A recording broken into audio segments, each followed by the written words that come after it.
সুন্দরী বউ পেয়ে খুবই খুশি আরং।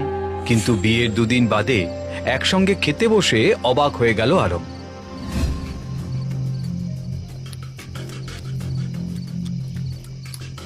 এ আবার কিরকম খাওয়া? এইরকম করে ভেরি কটা ভাতই বা খাবে? আর তরকারি তো খাচ্ছেই না। এইভাবে কাঁটা দিয়ে কয়েকটা ভাতের দানা খেয়ে আরঙের সঙ্গে উঠে পড়ল ভেরি।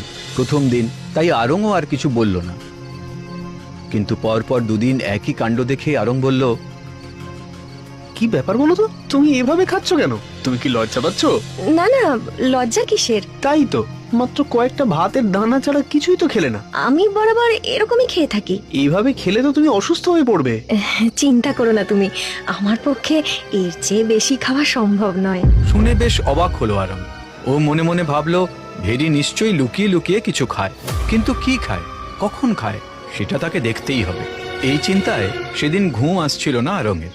পাশে শুয়েছিল ভেরি। হঠাৎ সে বুঝতে পারলো ভেরি বিছানা ছেড়ে উঠছে। আরে এই এত রাতে কোথায় যাচ্ছে? না, দেখতেই হচ্ছে। আরং দেখলো খুব সন্তর্পণে ভেরি দরজা খুলে বেরিয়ে গেল। আরং উঠে বেশ খানিকটা দূর থেকে ভেরিকে অনুসরণ করলো।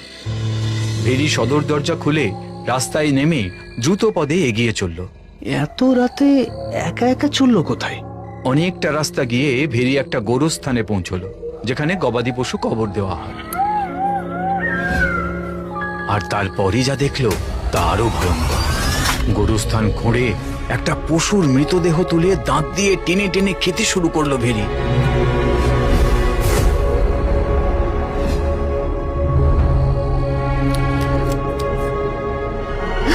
ও বাগো, এ তো মানুষ নয়, পিশাচ! কি সর্বনাশ! আমি একটা পিশাচকে বিয়ে করেছি।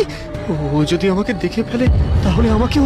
না না, আমাকে পালাতে হবে, পালাতে হবে, পালাতেই হবে।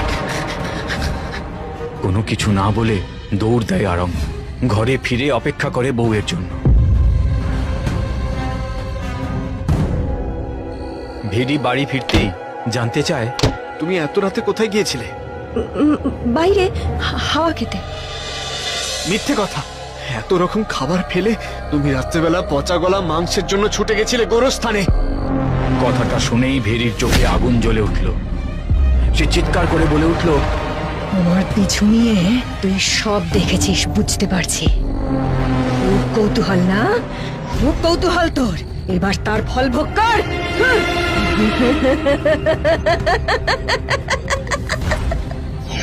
এই বলে হাতে একটু জল নিয়ে বিড়বিড় করে মন্ত্র পড়ছে দেখে আরং দরজা